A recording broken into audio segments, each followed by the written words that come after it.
الحمد لله رب العالمين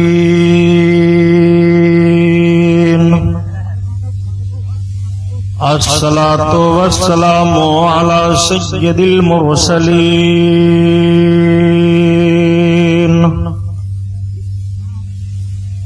وعلى آله الطاهرين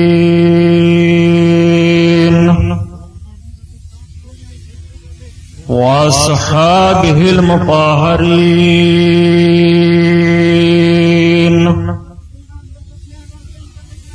وابنه الغوث العازم الجيلاني محي الدين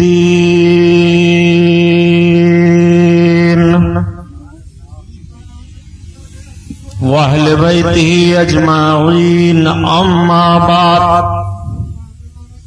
فأعوذ بالله من الشيطان الرجيم. بسم الله الرحمن الرحيم.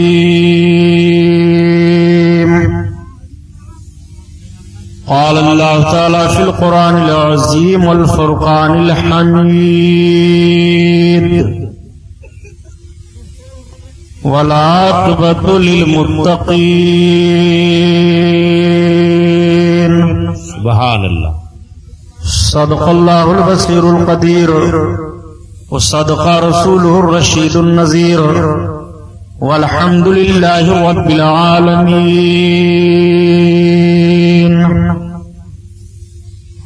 لائق صد احترام علماء اہل سنت، قابل قدر سامعین حضرات، آئیے ہم اور آپ سب سے پہلے اپنے اور ساری کائنات کے مرکز عقیدت حضور رحمت للعالمین، شفیع المذنبین، رسول گرامی وقار، محبوب پروردگار،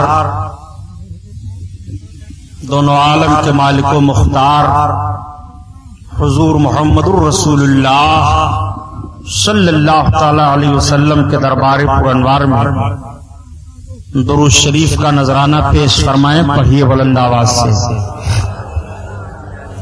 اللہم صلی علی سیدنا و مولانا محمد معدن الجود والکرم وعلی آلہ وبارک وسلم صلاۃ و سلام علیک یا رسول اللہ صلی اللہ تعالی علیہ وسلم.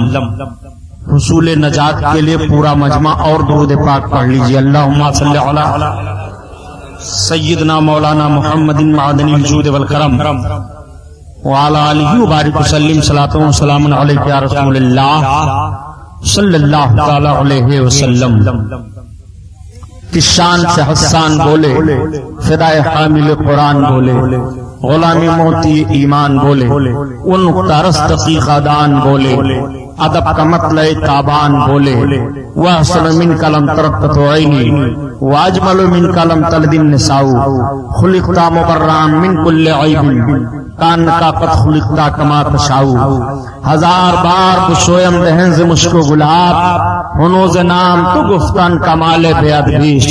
حضرات، آئیے ہم اور آپ قرآن عظیم کی آیت کریمہ میں نے تلاوت کرنے کا شرف حاصل کیا. رب تعالیٰ کا ارشاد ہے قرآن میں: والعاقبۃ للمتقین، اور آخرت میں اچھا انجام پرہیزگاروں کے لیے ہے. اللہ تعالیٰ نے قرآن عظیم میں ارشاد فرمایا اچھا انجام پرہیزگاروں کے لیے ہے.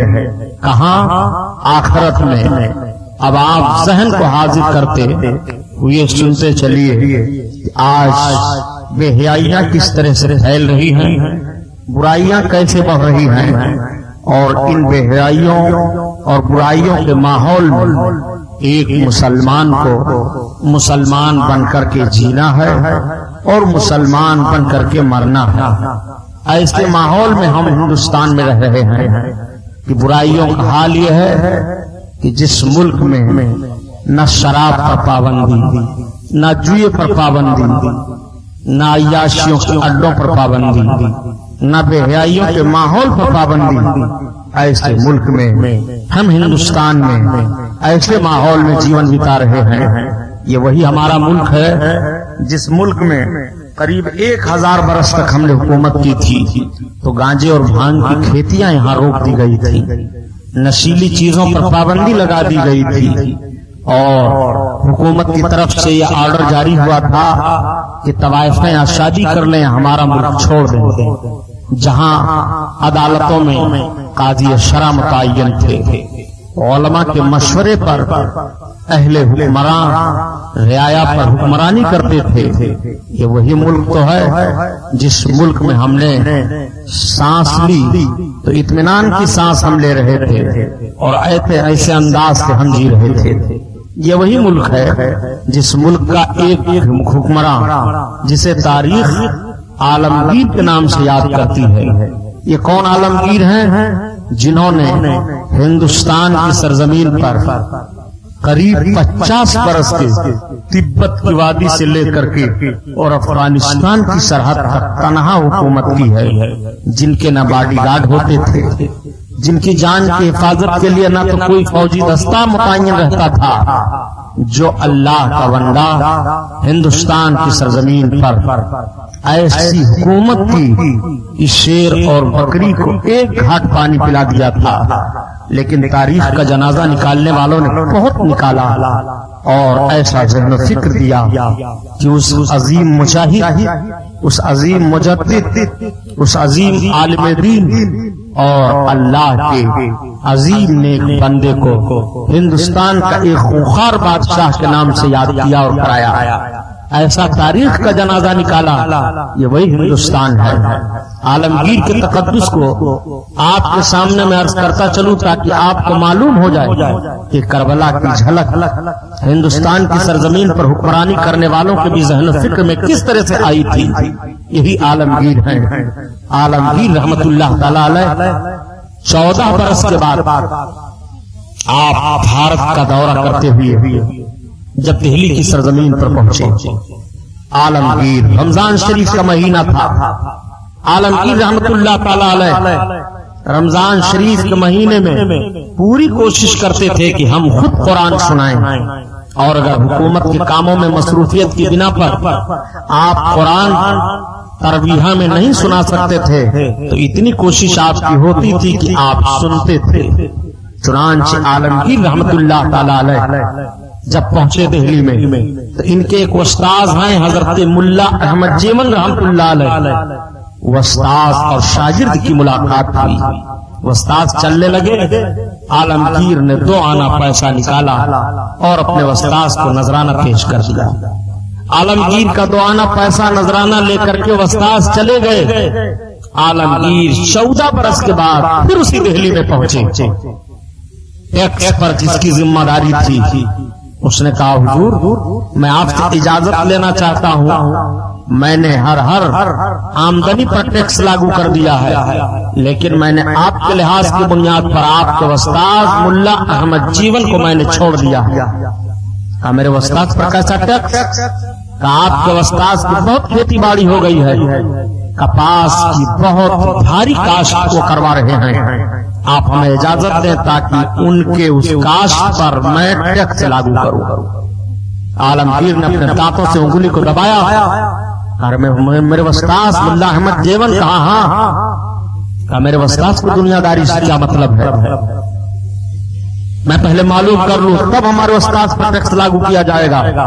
عالمگیر رحمت اللہ تعالی علیہ نے ایک قاصد کو ایک خط لکھ کر کے بھیجا، حضور حکومت کے کاموں میں مصروفیت کی بنیاد پر میں خود حاضر نہیں ہو سکتا، عرض گزار ہوں گی اگر سرکار والا تشریف لا کر قدمے میں منتے لزوم سے سرفراز فرمائیں تو بندہ پر بہت کرم ہوگا۔ عالمگیر کا یہ خط استاذ کے پاس پہنچا، استاذ نے پڑھا۔ اب حضرت ملا احمد جیون رحمت اللہ تعالی علیہ مسکرا کر کے چل پڑے، دہلی آئے پہنچے۔ رمضان شریف کا مہینہ ہے، دہلی کے جامع مسجد میں تمام قسم کے پھل فروٹ، کھانے پینے والی ساری چیزیں افطار کرنے والوں کے لیے جمع ہیں، لیکن اسی جامع مسجد کے صحن میں ایک طرف ایک چٹائی بچھی ہے، جس چٹائی پر 2 پیالی میں دال ہے اور 2 سوکھی روٹیاں رکھی ہوئی ہیں۔ جب سارے لوگ بیٹھنے لگے، استاد و شاگرد مسجد کے زینے کو طے کرتے ہوئے مسجد کے اندر تشریف لے گئے، جہاں انتظام تھا صحن کے قریب کنارے۔ عالمگیر اسی چٹائی کی طرف بڑھے جو بچھی ہوئی تھی، استاد شاگرد دونوں بیٹھ گئے۔ وقت ہوا، سارے روزہ دار تو انواع و اقسام قسم کے پھل فروٹ اور قسم قسم کی افطاریوں سے افطار کر رہے ہیں، لیکن یہ استاد و شاگرد بیٹھ کر کے 2 پیالی دال میں 2 سوکھی روٹی کو کھاتے رہے۔ نماز ادا کی گئی، نماز عشاء ہوئی، تراویح کی نماز ادا ہوئی۔ جب استاد و شاگرد خلوت میں ہوئے تو عالمگیر نے عرض کیا، حضور میں صرف آپ سے ایک بات پوچھنا چاہتا ہوں۔ کہا بتاؤ۔ کہا سرکار والا کے تعلق سے میں نے سنا ہے کہ آپ کی آمدنی بہت بڑھ گئی ہے، ٹیکس وصولنے والا ذمہ دار نے ہم سے اجازت لینے کی کوشش کی، آپ پر ٹیکس لاگو کیا جائے گا۔ آپ مسکراتے ہوئے فرماتے ہیں، ہاں عالمگیر، یہ تمہارے 2 آنا پیسے کی برکت ہے۔ آپ ذرا غور فرمائیے گا۔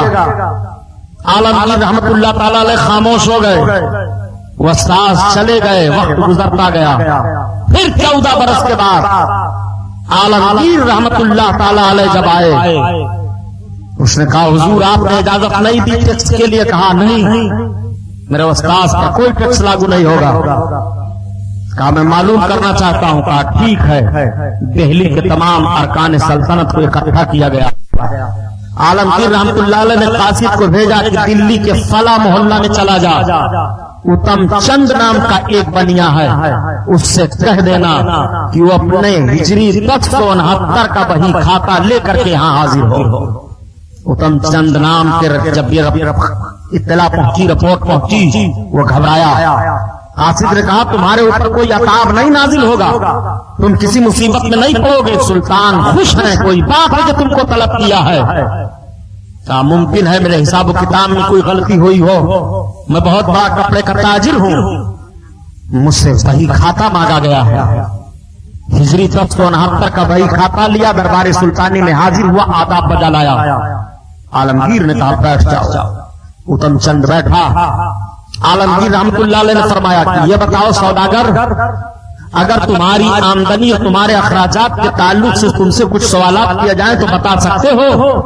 اس نے عرض کیا سلطان، جب سے میں تجارت کرنا شروع کیا ہوں پوری کوشش کروں گا کہ سارا حساب و کتاب میں آپ کے سامنے پیش کر دوں۔ کہا جب تم اس طرح محافظ ہو حساب و کتاب کے تو 1069 کا بہی کھاتا جو میں نے تم سے منگوایا ہے، تم اپنے 1069 کے بہی کھاتے میں اپنے اخراجات کو دیکھ کر کے ہم کو بتاؤ کہ تم نے کہاں کہاں خرچ کیا ہے۔ اس نے پڑھنا شروع کیا، بتانا شروع کیا۔ ایک جگہ اس نے نوٹ لگا کے رکھا تھا کہ ساون کے مہینے میں رات تھی، بارش ہو رہی تھی، میرا مکان ٹپکنے لگا، قریب تھا کہ مٹی کی چھت گر جاتی بارش کے وجہ سے۔ میں باہر نکلا تو دیکھا کہ ایک مزدور ہے، میں نے مزدور کو بلایا، ہم اور وہ مزدور دونوں رات بھر مٹی ڈال ڈال کر سوراخوں کو بند کرتے رہے، میرا مکان بچ گیا۔ جب وہ مزدور جانے لگا تو اس مزدور کو میں نے 2 آنا پیسہ مزدوری دیا۔ یہ پڑھ کر کے جب اتم چند نے سنایا تو عالمگیر نے کہا کیا تمہارے پاس کوئی رپورٹ ہے؟ وہ کون سا مزدور تھا جس مزدور کو تم نے 2 آنا پیسہ مزدوری دی؟ کہا حضور اس مزدور کا میرے پاس کوئی پتہ تو نہیں ہے، لیکن معاملہ یہ ہے کہ میں جب اپنے مکان سے نکلا کہ کسی مزدور کے دیکھوں آواز کی مدد کے لیے تو دیکھا میں کہ ایک مسلمان بہت ہی خوبصورت میری دیوار کے سائے میں کھڑا ہے۔ میں نے اس سے پوچھا کون ہو؟ کہا تمہیں کام کیا ہے؟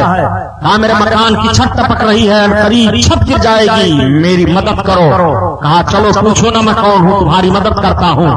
چنانچہ میں مٹی بھر بھر کر کے نیچے سے دیتا رہا اور وہ مزدور سوراخوں کو بند کر کے ٹھوک ٹھوک کر کے درست کرتا رہا، لیکن جب صبح ہوئی یا سلطان تو اذان ہونے لگی مسجد میں، وہ مزدور اپنے ہاتھ کو کام سے روک لیا، جب تک اذان ہوتی رہی وہ اپنے ہاتھ کو کام سے روکے ہوئے تھا، اور جب اذان زبان ختم ہوئی تو اس مزدور نے کہا کام پورا کرتے ہوئے لو اب تمہارا کام پورا ہو گیا، میں مسجد کی طرف جا رہا ہوں۔ میں نے اس مزدور سے کہا کہ مزدور تم اپنی مزدوری لیتے جاؤ، اس وقت میرے پاس صرف یہی 2 آنے پیسے ہیں، فلاں جگہ پر میری دکان ہے، آپ آ جائیے گا، ماں کی مزدوری میں دوں گا۔ اس مزدور نے کہا جو تمہارے پاس ہے یہی دے دو، بس زیادہ کا مطالبہ نہیں ہے اے سلطان، اس سے زیادہ میں اور کچھ نہیں بتا سکتا ہوں۔ تب تک عالمگیر نے کہا کیا تمہارے پاس اور کوئی پہچان نہیں ہے؟ چند رکا ہوا ہے۔ عالمگیر نے فرمایا رکے کیوں ہی ہو، بولتے کیوں نہیں؟ اس نے کہا سرکار یہ میں نہیں کہتا ہوں، وہ مزدور آپ ہی تھے، لیکن اس مزدور کی آواز آپ کی آواز سے مل جل رہی تھی، اتنا سننا تھا۔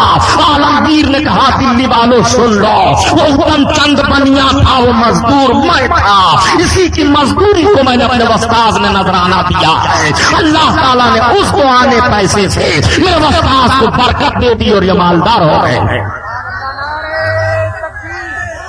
نعرہ رسالت، یہ عالمگیر ہیں۔ کہنے کا مطلب یہ ہے کہ ان عالمگیر کا تقدس دیکھو اور آج کے حکمرانوں کے حالات کا جائزہ لیجئے۔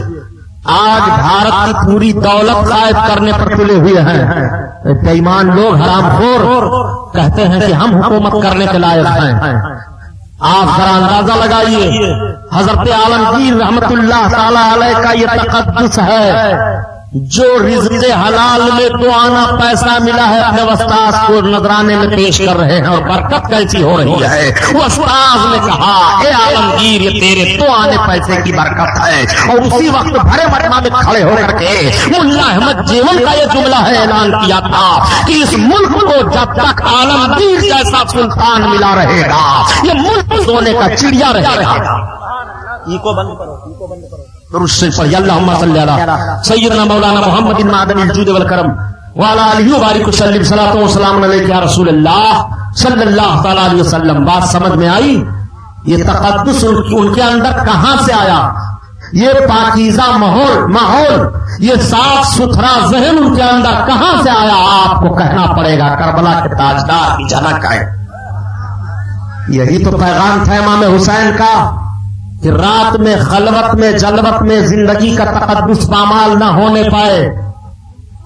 جس عالمگیر پر الزام لگایا جاتا ہے معاذ اللہ ہندوستان میں غیر مسلموں کو مارتے تھے، تاریخ کا جنازہ بے ایمانوں نے نکال دیا۔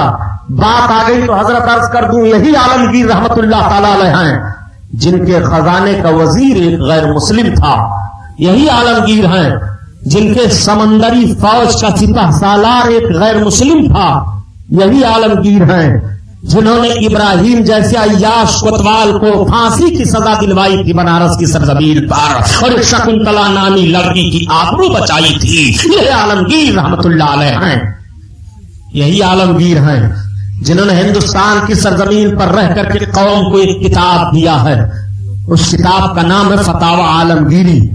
500 علماء کو رکھا تھا عالمگیر نے، 8 سال کی مدت میں 2 لاکھ روپے خرچ کر کے عالمگیر نے اس فتوے کی کتاب کو تیار کروایا تھا۔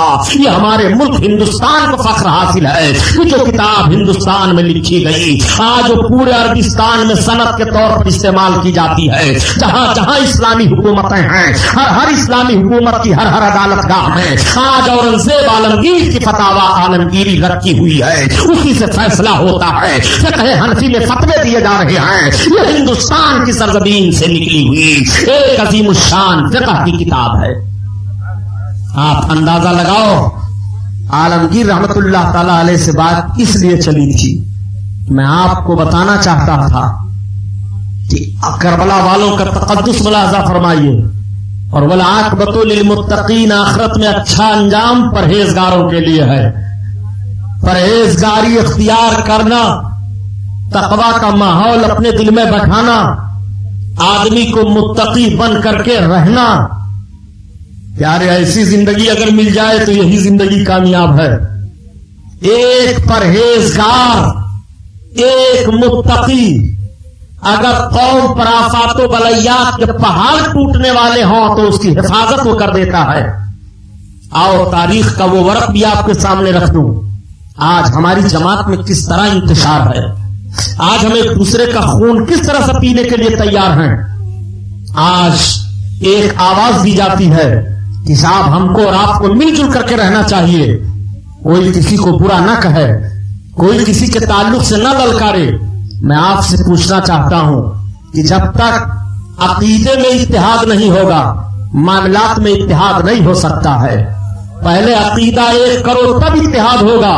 صحابہ کا عقیدہ متحد ہے، صحابہ میں بتاؤ کہاں اختلاف ہے؟ صحابہ کرام کی مقدس جماعت ہے جن کے عقیدے میں اتحاد ہے، اور بہت بدعقیدگی پھیلانے کی کوشش کی گئی ان کی تلواروں نے ساری بدعقیدیوں کا قلعہ کما کر دیا تھا۔ تو سب سے پہلے اتحاد عقیدے میں ضروری ہے۔ اگر عقیدے میں اتحاد ہے تو قوم میں اتحاد رہے گا، عقیدے میں اتحاد ہے تو سماج میں اتحاد رہے گا، عقیدے میں اتحاد ہے تو سوسائٹی میں اتحاد رہے گا، عقیدے میں اتحاد ہے تو اقتصادیات میں بھی اتحاد ہو سکتا ہے، عقیدے میں اتحاد رہے گا تو معاشرات میں بھی اتحاد ہو سکتا ہے، عقیدے میں اتحاد رہے گا تو ملک میں اتحاد رہے گا۔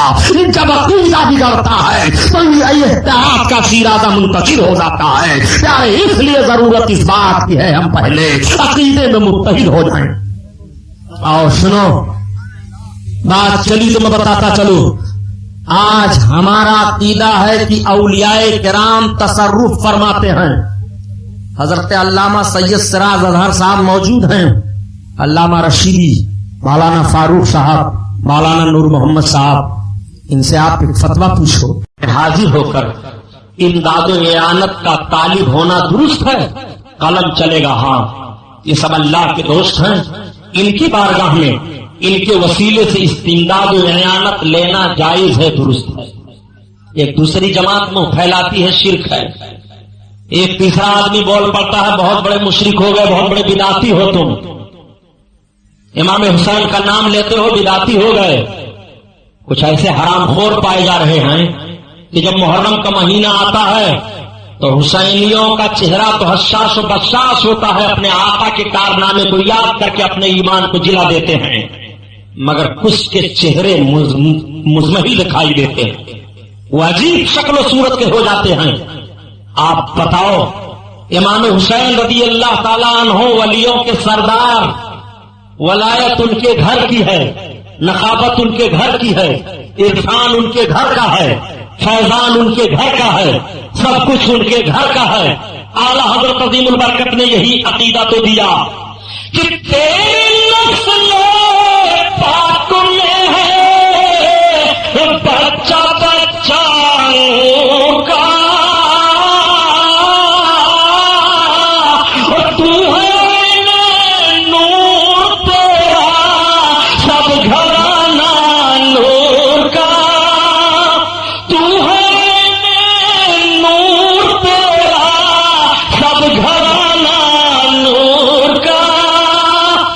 اللہ۔ تو بات چلی تھی پیارے اولیاء کرام کی، سارے ولیوں کے سردار حضرت امام علی مقام۔ بغداد کی تاریخ سامنے رکھوں، یہ بغداد تباہ و برباد کیسے ہوا تھا؟ ہجری 8ویں صدی میں بغداد کو تباہ ہلاکو خانے کر دیا تھا، ایسا تباہ کیا تھا بغداد کو، اور اسلامی سلطنت کی اینٹ سے اینٹ اس طرح سے بجا دیا تھا، اس نے قسم کھا لیا تھا کہ جب تک مسلمانوں کے سروں کا مینار بنا کر کے اور اس پر چڑھ کر ان کی کھوپڑی میں شراب نہیں پی لوں گا، تب تک قتل و غارت کبھی بند نہیں کروں گا۔ اور معاذ اللہ ایسا اس نے کیا بھی تھا۔ بغداد میں جب وہ اپنے گھوڑے پر چل کر کے چلا تھا تو اس کا گھوڑا خون میں اس کے گھوڑے کا پیر ڈوب گیا تھا۔ بغداد کی لابرگریوں کی کتابوں کو نکال کر کے جب اس نے دریائے دجلہ میں پھینکوایا تھا تو دریائے دجلہ کا پانی سیاہ ہو گیا تھا۔ ایسی مصیبت بھی اسلام کے ماننے والوں پر آئی ہے۔ یہ مصیبت کیوں آئی تھی؟ یہ ہلاکو خاں کیوں مسلط ہوا تھا؟ ہلاکو خاں کیوں بربادی اور تباہی لے کر کے آیا تھا؟ مسلمانوں کا آپس میں شیرازہ منتشر تھا، اولیاء کرام کی شان میں گستاخیاں ہو رہی تھی، برائیاں کی جا رہی تھی، ان کے تصرفات پر حملے کیے جا رہے تھے، ان کو نہ جانے کیسے کیسے تانے دیے جا رہے تھے۔ رحمت خداوندی روٹ گئی، بغداد پر قہر نازل ہوا۔ ہلاکو خاں جب 30,000 فوج لے کر کے بغداد پر چڑھا، 30,000 فوج ہلاکو خاں کی آگے آئی۔ ہلاکو خاں نے کہا جاؤ آج ہی بغداد کو تباہ و برباد کر دینا۔ بغداد کو تباہ و برباد کرنے کے لیے جب ہلاکو خان کی فوج آگے بڑھی تو چند شہر کے شرفا گئے. اس وقت ایک بزرگ حضرت جام رحمت اللہ تعالی علیہ تھے. حضرت جام کی بارگاہ میں گئے، عرض کرنے لگے حضور کہاں؟ کہ ہلاکو خان کی فوج آپسی انتشار سے فائدہ اٹھاتے ہوئے ہمارے اوپر چڑھ رہی ہے. 30,000 کی فوج لے کر کے آ رہا ہے بغداد کو، ابھی گھنٹوں کے اندر تباہ و برباد کر دے گا. اے سرکار اب مدد کرو، اب ہماری جان عزت کی حفاظت کرو، اب بغداد کو بچاؤ. حضرت جام رحمت اللہ علیہ نے فرمایا جاؤ تم سب کے سب اپنے گھر جاؤ. یہ سب اپنے گھر گئے. حضرت جام رحمت اللہ علیہ کے پاس ایک لکڑی کا کٹورا تھا، اس کٹورے میں وہ پانی پیا کرتے تھے. ادھر سے فوج بڑھ رہی ہے، ادھر سے حضرت جام رحمت اللہ علیہ نے اپنے کٹورے کو پلٹ دیا. کٹورا پلٹا ہوا ہے، فوج آتی ہے گھوم گھام کر چلی جاتی ہے. ہلاکو خان نے کہا کیا بغداد کو تباہ و برباد کر دیا؟ کہا ہم دن بھر گھومتے رہے، ہمیں بغداد شہر ملا ہی نہیں. پورے بغداد شہر کو چھوٹے سے کٹورے میں بند کر کے محفوظ کر دیا حضرت جام نے. سارے لوگ چلے گئے. کہا نہیں پائے، گھوم گھام کر کے کہا جا. کہا مکمل ٹھیک 12 بجے انہیں دوپہر میں حملہ کرو، شہر کو کیسے نہیں پاؤ گے؟ اب جب پھر دوبارہ حملے کے لیے لوگ چلے تو لوگوں نے عرض کیا کہا سرکار پھر آ رہا ہے ہلاکو خان. کہا ٹھیک. حضرت جام رحمت اللہ تعالی علیہ نے پھر اپنے کٹورے کو پلٹ دیا. پوری فوج ڈھونڈ ڈھانٹ کر کے پھر چلی جاتی ہے، بغداد نہیں ملا. حضرت جام نے کہا سنو یہ سب تم کو مہلت دی گئی ہے، اپنے اپنی خطاؤں سے معافی مانگو، رب کی بارگاہ میں توبہ کرو. اب جب تیسری بار ہلاکو خان چڑھا، حضرت جام رحمت اللہ تعالی علیہ تیسری بار بھی اپنے کٹورے کو پلٹنا چاہتے تھے. جیسے انہوں نے پیالے کو ہاتھ لگایا، غیب سے آواز آتی ہے جام رک جاؤ. یہ سب اپنے کرتوتوں سے باز نہیں آئے ہیں، اپنی بدعمالیوں سے باز نہیں آئے ہیں. جام انہیں بہت مہلت دی گئی ہے، اب تم بھی شہادت کا جام نوش کرنے کے لیے تیار ہو جاؤ. اب خدا کا فیصلہ عطل ہو چکا ہے، اب بغداد تباہ و برباد کر دیا جائے گا. تب ہلاکو خان چڑھا تھا اور بغداد کو تباہ و برباد کیا تھا. پتہ یہی سے چلا کہ پہلے قوم کو چھوٹ دی جاتی ہے، اگر قوم اپنی حالت کو خود نہیں بدلتی ہے تو اس کی حالت نہیں بدلی جاتی ہے. اب آپ ذرا غور فرمائیے رب کے فرمان کو. رب ارشاد فرماتا ہے متقین، اور آخرت میں اچھا انجام پرہیزگاروں کے لیے ہے. جب پرہیزگاری کا جنازہ نکلتا ہے تب آفت آتی ہے. جب پرہیزگاری کو لوگ چھوڑ دیتے ہیں تب زلزلے آتے ہیں. جب پرہیزگاری کو چھوڑ دیتے ہیں تب انتشار پھیلتا ہے. جب پرہیزگاری کو چھوڑ دیتے ہیں تب مفلسی آتی ہے. جب پرہیزگاری کو چھوڑ دیتے ہیں تب آپس میں تلواریں چلتی ہیں. جب پرہیزگاری کو چھوڑ دیتے ہیں تو تقدس ختم ہو جاتا ہے. جب پرہیزگاری کو چھوڑ دیتے ہیں تو بھلائیوں کا معاملہ ختم ہو جاتا ہے. جب پرہیزگاری کو چھوڑ دیتے ہیں تو رحمت خدا بندے ان سے دور ہو جاتی ہے اور وہ عذاب الہی میں گرفتار ہو جاتے ہیں. لیکن اللہ کرم فرماتا ہے اور اپنے کسی پرہیزگار بندے کو کھڑا کرتا ہے.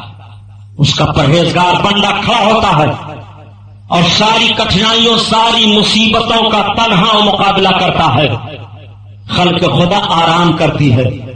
جب بدعمالیاں پھیلی تھی، جب شراب عام طور سے پی جانے لگی تھی، جب صحابہ کے مشن کو توڑا گیا تھا، جب حضرت ابوبکر صدیق رضی اللہ تعالیٰ عنہ کی صداقت کا خون کیا جانے لگا تھا، جب حضرت عمر فاروق اعظم کی عدالت کا چہرہ مسخ کیا جا رہا تھا، حضرت عثمان غنی کی سخاوت کی آبرو لوٹی جا رہی تھی، مولا علی کی شجاعت کو پھیل کیا جا رہا تھا، تب کربلا کا سانحہ ہوا تھا، تب کربلا کا ماحول ہوا تھا، تب کربلا میں حضرت امام حسین پہنچے تھے.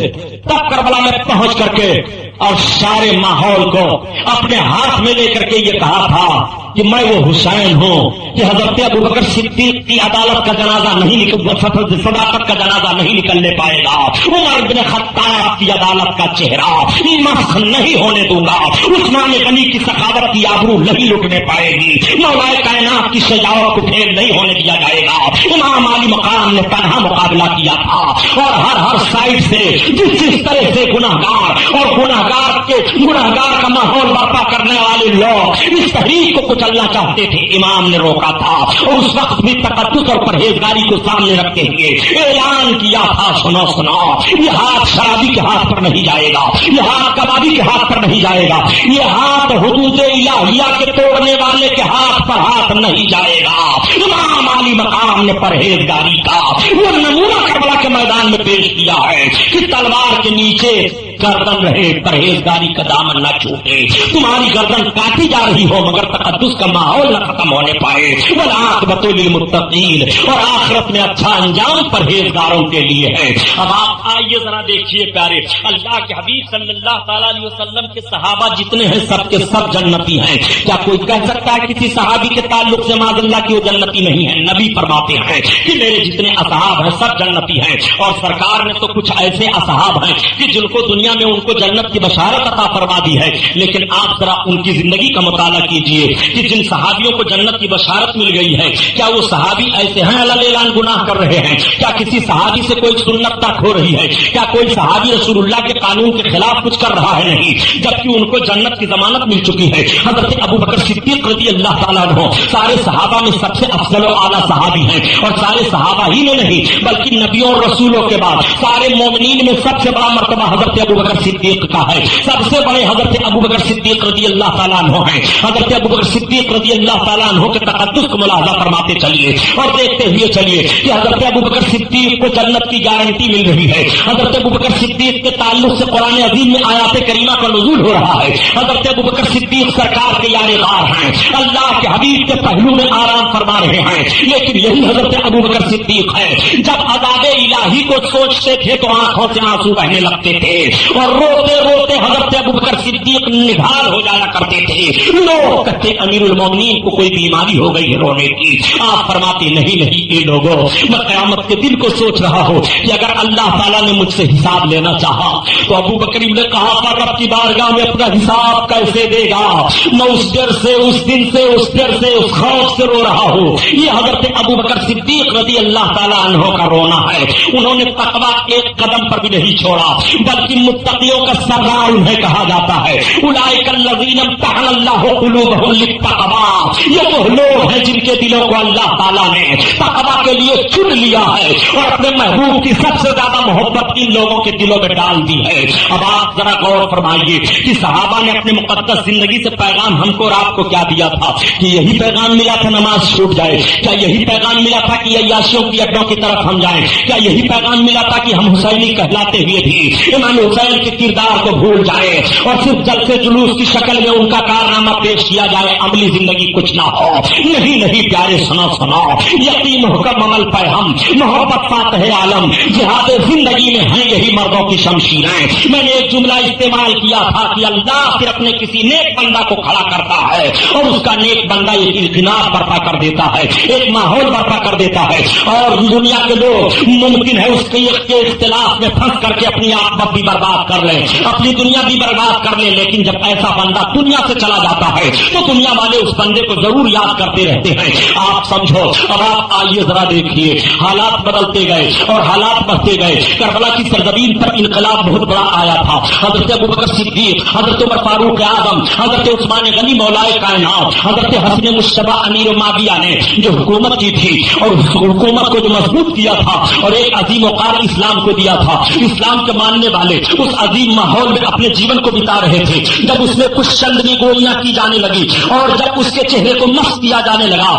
تو اللہ کا ایک نیک بندہ کھڑا ہوا۔ حضرت امام علی مقام کربلا کی سرزمین پر آئے اور آنے کے بعد یہ ذہن و فکر لوگوں کو دیا تھا، قلت و کثرت کا معاملہ نہیں دیکھا جا رہا ہے، مقصد کا معاملہ دیکھا جا رہا ہے۔ مقصد میں کون کامیاب ہوتا ہے جیت اس کی ہوتی ہے۔ ایک دشمن ہے اپنا مقصد یہ رکھ رہا ہے، ہمارا مقصد یہ ہے، دونوں مقاصد ٹکراتے ہیں، اس میں جس کا مقصد حل ہو جائے اور جس کے مقصد کو چکنا چور کرنے کی کوشش کی جا رہی ہے اس کے مقصد کو چور نہ کیا جا سکے، جس کے مقصد کو فیل کرنے کی کوشش کی جا رہی ہے اس کا مقصد فیل نہ کیا جا سکے، جس کے مقصد کو گرانے کی کوشش کی جا رہی ہے اس کا مقصد گرایا نہ جا سکے، سمجھ لو جیت اسی کی ہے۔ امام علی مقام رضی اللہ تعالیٰ عنہ کا جسم تو کربلا کے میدان میں گر گیا تھا مگر ان کا مقصد نہیں گرا تھا۔ حسین کا سر کربلا کی سرزمین پر تو ہے مگر ان کا مقصد کربلا کی سرزمین پر پس نہیں ہوا۔